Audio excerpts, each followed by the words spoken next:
এক নম্বৰ প্ৰশ্নটো হৈছে আধুনিক চুটিগল্প শব্দটো ইংৰাজীৰ কি শব্দৰ পৰা আহিছে? উত্তৰটো হৈছে আধুনিক চুটিগল্প শব্দটো ইংৰাজীৰ শ্বৰ্ট ষ্টৰীৰ পৰা আহিছে।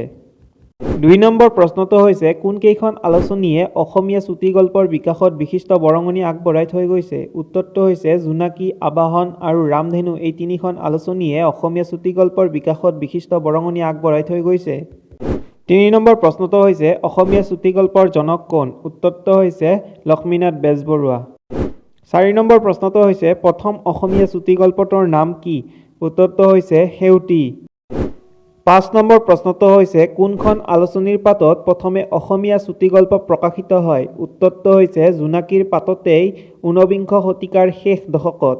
৬ নম্বৰ প্ৰশ্নটো হৈছে জোনাকীৰ কোন বছৰত কিমান সংখ্যাত সেউতী নামৰ চুটিগল্পটো প্ৰকাশিত হৈছিল? উত্তৰটো হৈছে জোনাকীৰ ৪ৰ্থ বছৰৰ ৪ৰ্থ সংখ্যাত সেউতী চুটিগল্পটো প্ৰকাশিত হৈছিল।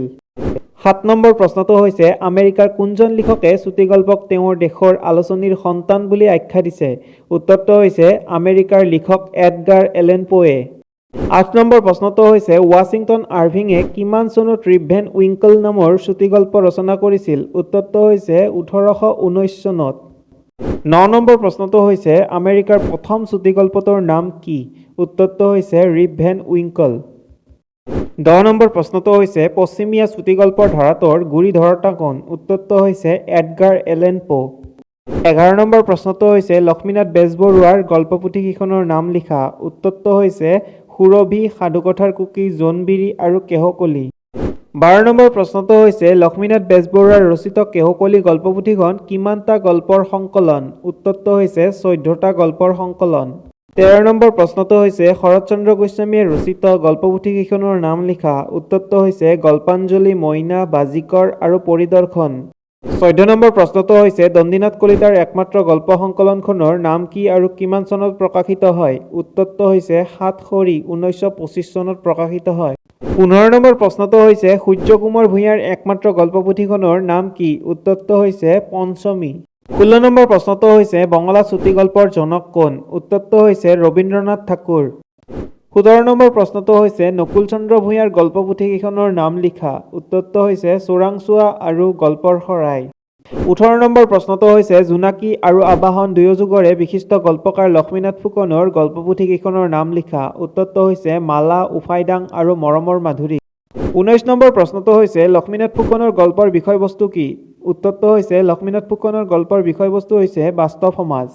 ২০ নম্বৰ প্ৰশ্নটো হৈছে সুধৰ্মাৰ উপাখ্যান কোনে কিমান চনত ৰচনা কৰিছিল? উত্তৰটো হৈছে ১৮৮৪ চনত পদ্মাৱতী দেৱী ফুকননীয়ে।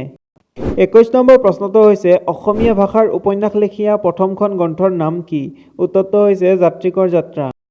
২২ নম্বৰ প্ৰশ্নটো হৈছে প্ৰথম আধুনিক অসমীয়া উপন্যাসখনৰ নাম কি? উত্তৰটো হৈছে ভানুমতী। ২৩ নম্বৰ প্ৰশ্নটো হৈছে কিমান চনত কোনে ভানুমতী উপন্যাসখন ৰচনা কৰিছিল? উত্তৰটো হৈছে ১৮৯০ চনত পদ্মনাথ গোহাঁই বৰুৱাই।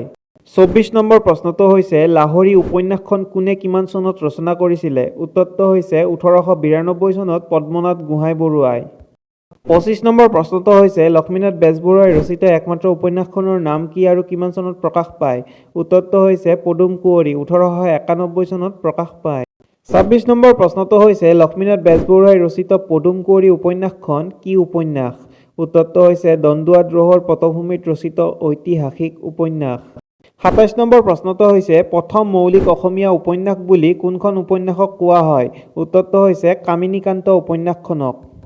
২৮ নম্বৰ প্ৰশ্নটো হৈছে ৰজনীকান্ত বৰদলৈক কি উপাধি দিয়া হৈছিল? উত্তৰটো হৈছে উপন্যাস সম্ৰাট, অসমৰ বংকিম চন্দ্ৰ আৰু অসমীয়া উপন্যাসৰ পিতা।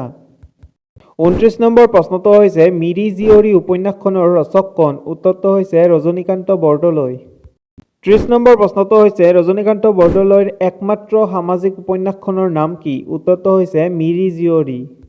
আৰু ৩১ নম্বৰ প্ৰশ্নটো হৈছে কোনজন অসমীয়া গল্পকাৰ উপন্যাসিকে সৰস্বতী সন্মান লাভ কৰিছে?